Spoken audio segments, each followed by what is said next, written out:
The weekly parliamentary session of questions and answers for the Prime Minister. And again, the main topic today, the state of the UK economy and the government's initiatives in dealing with the global recession. And again, a continuing commitment from Mr. Brown. Mr. Speaker, we will do everything it takes. We led the way in recapitalising our banks. We led the way in arguing for a fiscal expansion, which other countries are now taking up. And we will be leading the way in the next few days. More help for the unemployed, announced in the Welfare Reform White Paper that we are putting forward today to help people into work. More help for homeowners when we have the Mortgage Summit tomorrow with the housing and building society industry. More help for small businesses when we announce our new measures that are in addition to the National Loan Guarantee Scheme that we have proposed, in addition also to the work that we are doing to help defer the expenses of people who are faced with big bills as a result of the income tax. We are taking action. They would do nothing. It was vital, he said, for banks to get lending again. We not only work with other countries to save the world's banking system, but not one depositor actually lost any money in Britain. And that is the first thing. The second thing is to get the banks into a position where they can resume lending. And that is why interest rates have come down by 3.5%, something the opposition said was not possible, but actually happened.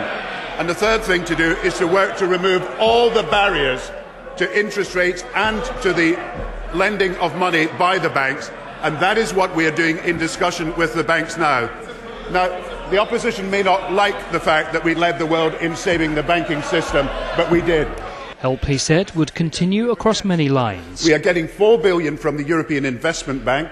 4 banks in Britain are already using that scheme that will enable money to flow to small businesses.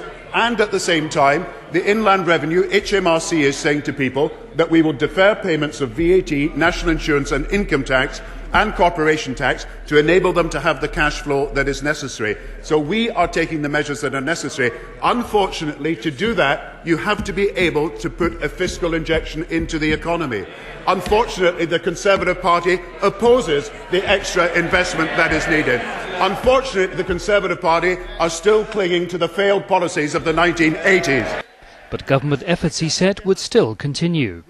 We are going to do more in the next few days because we want to do everything we can to help the economy move forward. But it cannot be done without being prepared to put the injection of money into the economy. And if the Conservatives stand for the policies of the 1980s and 1990s, where they did nothing as the unemployed and small businesses went to the wall, and do not allow the extra expenditure, they are on the wrong side of history. Not for the first time, the economy is at the centre of these sessions, and certainly it will not be the last.